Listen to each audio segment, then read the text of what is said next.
కర్నూలు జిల్లా చెల్లెల చిల్లమ్మ గ్రామంలో ఉద్రిక్తత నెలకొంది. మైనర్ బాలికపై యువకుడు అత్యాచార యత్నం చేశాడు. ఆమె కేకలు వేయడంతో యువకుని పట్టుకుని బంధువులు దేహశుద్ధి చేశారు. ఆగ్రహంతో ఊగిపోయిన కొందరు గ్రామస్తులు అత్యాచారానికి ప్రయత్నించిన యువకుడి ఇంటికి నిప్పు పెట్టారు. సంఘటనా స్థలానికి చేరుకున్న పోలీసులు భారీగా మోహరించారు.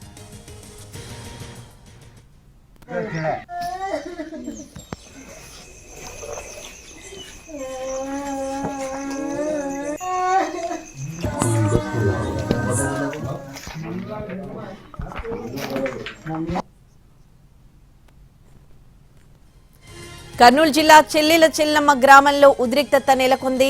మైనర్ బాలికపై ఒక యువకుడు అత్యాచార యత్నానికి పాల్పడ్డాడు. అయితే ఆ బాలిక కేకలు వేయడంతో యువకుని స్థానికులు పట్టుకుని ఆ యువకుడికి దేహశుద్ధి చేశారు. ఆగ్రహంతో ఊగిపోయిన కొందరు గ్రామస్తులు అత్యాచారానికి ప్రయత్నించిన ఆ యువకుడి ఇంటికి నిప్పు పెట్టారు. అయితే సంఘటనా స్థలానికి చేరుకున్న పోలీసులు భారీగా మోహరించారు.